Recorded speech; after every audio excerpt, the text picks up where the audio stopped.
Hello friends, कैसे हैं? तो welcome back to my YouTube channel. इस चैनल के द्वारा हम आप सबसे जुड़े हैं कि आपको एक ऑथेंटिक इन्फॉर्मेशन मिले सारी कंट्रीज़ के वीज़ा प्रोसेस की। आज इस वीडियो में हम बात करने वाले हैं यूके की यूनिवर्सिटीज़ में जो क्रेडिबिलिटी इंटरव्यू आते हैं उसको क्रैक कैसे करें, उसमें फर्स्ट टाइम में कैसे आप पास हो सकते हो। तो उसकी सारी इन्फॉर्मेशन मैं इस वीडियो में देने वाला हूँ।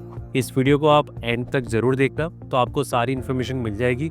और उससे पहले आपका प्यार हमसे बना रहे उसके लिए अगर आपने सब्सक्राइब नहीं किया है तो इसको पहले सब्सक्राइब करें और आपके फ्रेंड्स के साथ इसको शेयर भी करें। So let's start. तो सबसे पहले जो बात है उसके अंदर ज़्यादातर यूनिवर्सिटीज़ में जैसे कि रेवंसबॉर्न यूनिवर्सिटी है, यूनिवर्सिटी ऑफ लॉ है, यूनिवर्सिटी ऑफ ईस्ट लंदन है, डी मॉन्टफोर्ट है, तो ऑल जो मेजर एमओआई वाली यूनिवर्सिटीज़ है और एलडीएस वाली भी है। ज़्यादातर यूनिवर्सिटीज़ के लिए अब कंप्लायंस चेक भी आने लग गया उनको यूकेवीआई की तरफ से, तो उनके लिए क्रेडिबिलिटी इंटरव्यू कास्ट देने से पहले लेना एक कंपल्सन हो गया है। बहुत सारे बच्चे इसके अंदर स्ट्रगल करते हैं। तो क्यों स्ट्रगल करते हैं, कैसे इसको क्रैक करना चाहिए, ये मैं आपको बताता हूँ। सबसे पहला अपना इंट्रोडक्शन में आपने जो कुछ भी स्टडीज़ की है, जो भी आपकी एक्स्ट्रा एक्टिविटीज़ आपने की है स्टडीज़ के दौरान, और जो आपका वर्क एक्सपीरियंस है उसके बारे में आपको 30-40 सेकंड तक बोलना है आपको। यूके यूनिवर्सिटीज़ ऐसा प्रेफर करती है कि आप जो आंसर है उसको आप डिटेल में दें, क्योंकि सारी यूनिवर्सिटीज़ के इंटरव्यू ऑलमोस्ट 30 मिनट्स के अराउंड 20 to 30 मिनट्स चलते हैं। तो हर क्वेश्चन का आंसर आपको मिनिमम 1.5 मिनट तक तो देना ही देना है। 1 से 2 मिनट के बीच में आपको ये आंसर देना है। आपको शॉर्ट आंसर्स नहीं देने हैं, बिल्कुल भी नहीं देने। तो बात हो गई इंट्रोडक्शन की। उसके बाद होता है कि वाई यूके। तो जब कोई इंसान, इंडिया का बच्चा सोच रहा है कि भाई मैं यूके में स्टडी करूं, तो क्या कोई इंसान सिर्फ ऐसा सोचता है कि मैं सिर्फ यूके में ही स्टडी करूं? नहीं, वो सोचता है मैं कनाडा जा सकता हूं, क्या मैं यूएस जा सकता हूं, मैं यूरोप जा सकता हूं। तो आपने यूके, इन सारी चीज़ों में से आपने आपकी होम कंट्री को भी रिजेक्ट किया, दूसरी कंट्री को रिजेक्ट किया और यूके को सिलेक्ट किया। तो क्यों किया, ये कंपैरिजन आपको बताना पड़ेगा। फॉर एग्जांपल कि भाई इंडिया जो है उसके अंदर स्टेट वाइज अलग अलग सिलेबस है, जबकि यूके में throughout the UK there is only one single syllabus. तो वो एक सेंट्रलाइज और स्टैंडर्ड एजुकेशन सिस्टम है उनका। जैसे कि यूएसए है तो उसका क्वालिटी ऑफ एजुकेशन अच्छा है, बट कॉस्ट ऑफ लिविंग और एजुकेशन का जो फीस है वो बहुत हाई है। कनाडा में वेदर एक्सट्रीम है, यूरोप में लैंग्वेज बैरियर है। सो ये सब चीज़ें, ऐसे बहुत सारे पॉइंट्स आपको जब आप बताते हो कि भाई मुझे यूके में स्टडी करनी है, तो ये सब आपको बताना पड़ेगा। दूसरी बात रही कि भाई आपको वो जो गूगल से उठाई हुई लाइंस नहीं बोलेंगे, UK is my dream to study, it's my dream destination, ये सब रटा रटाया नहीं बोलना है। It should look well research कि भाई यूके की इतनी यूनिवर्सिटीज़ ऐसा टॉप रैंकिंग में आ रही है, ऐसा आपको बताना पड़ेगा। आपको यूके में मल्टीकल्चरल एनवायरनमेंट मिल रहा है, इतने कंट्रीज़ के बच्चे वहाँ आ रहे हैं, उसमें जो ड्यूरेशन है मास्टर्स का बाकी सब जगहों पे 2 साल का है, यहाँ यूके में 1 साल का है। You have to include all this points. उसके बाद दूसरा आता है आपकी यूनिवर्सिटी के, भाई आपने ये यूनिवर्सिटी क्यों सिलेक्ट की। तो जब कोई बच्चा सर्च कर रहा होता है कि भाई आप ऐसा नहीं बोल सकते कि भाई मेरे को इसी से ऑफर आया इसलिए इसमें जा रहा हूँ, या फिर मेरे एजेंट ने ये बताया इसलिए इसमें जा रहा हूँ। You can tell that.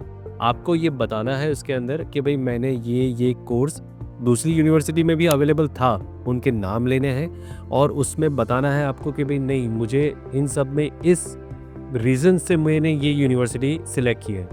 दूसरा, यूनिवर्सिटी के अंदर आपको उसके रैंकिंग्स और उसको मिले हुए अवार्ड्स के बारे में खास बोलना है। जब आप यूनिवर्सिटी के बारे में बताते हो कि भाई इसको टाइम्स एजुकेशन अवार्ड मिला हुआ है, इसको ये अवार्ड मिला है, ये यूनिवर्सिटी के बारे में आपको ज़रूर बताना है उनको।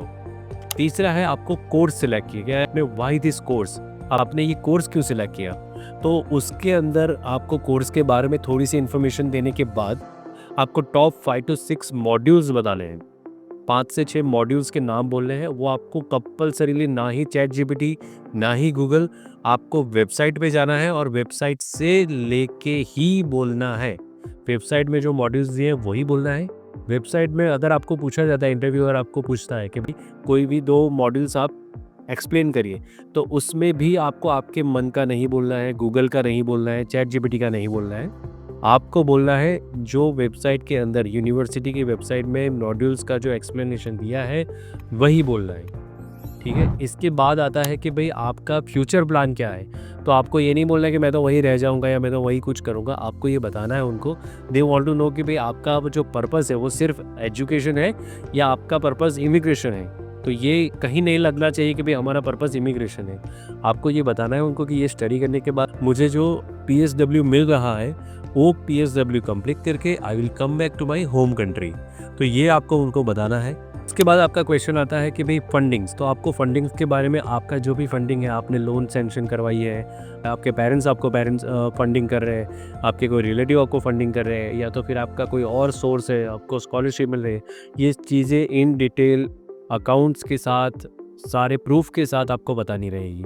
उसके बाद कुछ और रैंडम क्वेश्चंस आ सकते हैं कि भाई what do you know about the UK cultural life, what do you know about the education, why have you selected this particular field of studies. तो ऐसे कुछ दूसरे क्वेश्चंस आ सकते हैं। You have to be prepared. कुछ चीज़ों में आपको स्पॉन्टेनियस होना पड़ेगा। और दूसरा चीज़ अकोमोडेशन वो बहुत ही इंपॉर्टेंट है कि वो जानना चाहते हैं कि आपने अकोमोडेशन के बारे में कितना रिसर्च किया है और वो आपका अकोमोडेशन कितना दूर है यूनिवर्सिटी से। तो आपको कंपलसरीली क्या करना है, आप कहीं पे भी ले रहे हो लेकिन उनको इंटरव्यू में यही बोलना है कि भाई हम यूनिवर्सिटी का जो हॉल है, अकोमोडेशन है, वही लेने वाले हैं। उनके नाम होते हैं, आप उसकी वेबसाइट पे जाइए, नाम लिखे हुए रहते हैं। वो नाम, उसका कितना रेंट है मंथली, वीकली, और उसका डिस्टेंस कितना दूर है आपके अकोमोडेशन से यूनिवर्सिटी का, वो आपको जानना बहुत ज़रूरी है। इसके अलावा आपको एक चीज़ और चाहिए कि आप कैसे जाएंगे वहाँ पे। यूनिवर्सिटी रोड साइकिल से जाएंगे, ट्रेन से जाएंगे, ट्रेन से जाएंगे, आप कैसे जाएंगे वो भी आपको बताना बहुत ज़रूरी है। और आप अपने खर्चे, आपके एक्सपेंसेस यूके में कैसे मैनेज करेंगे, आप जो फंड शो कर रहे हैं वो कहाँ पे है, ये भी आपको क्लैरिटी होनी चाहिए। इन शॉर्ट अगर मैं बात करूँ पूरे क्रेडिबिलिटी इंटरव्यू की कि आपको एक्यूरेसी चाहिए, तो इसके अंदर एक तो आपकी ऑरा, आपका बॉडी लैंग्वेज बहुत मैटर करता है। इफ़ यू आर नर्वस, आप घबरा रहे हो, जल्दी जल्दी ख़त्म कर रहे हो, तो वो एक नेगेटिव इंप्रेशन हो जाती है। You have to be confident कि ठीक है, आपको लेना है तो लीजिए मुझे, मैं मेरा रिसर्च करके आया हूँ। और आपको वेल रिसर्च दिखना है। आपका ग्रामर अगर कुछ ठीक नहीं है, ग्रामर में कुछ मिस्टेक है, तो वो चल जाएगा, लेकिन आपकी फ्लुएंसी अच्छी होनी चाहिए। आप बीच बीच में आंखें, आई कांटेक्ट नहीं बना रहे हो, ऊपर देख रहे हो, साइड में देख रहे हो, नर्वस हो रहे हो, पेन को टिक टिक कर रहे हो, तो पैर हिला रहे हो, तो वो सब दिख रहा है उनको समझ आ रहा है कि आप नर्वस हो रहे हो। तो सबसे पहली चीज़ है कॉन्फिडेंस रखना। आप कॉन्फिडेंस रखिए। जितना आपने स्टडी किया है रटा रटाया मत करिए, उस बात को समझ लीजिए और उस बात को अपने तरीके से प्रेजेंट करिए और लॉन्ग आंसर्स दीजिए, 1.5 मिनट तक का आंसर दीजिए। तो डेफिनेटली आप यूनिवर्सिटीज़ का इंटरव्यू क्लियर कर सकते हैं, कोई बड़ी बात नहीं है। आपको बिल्कुल भी उससे डरने की ज़रूरत नहीं है। और अगर आपको ये इन्फॉर्मेशन अच्छी लगी हो तो आप अपने दूसरे फ्रेंड्स के साथ, रिलेटिव्स के साथ इसको शेयर करिए और हमको फॉलो करिए और आपका प्यार बनाए रखिए। Thank you.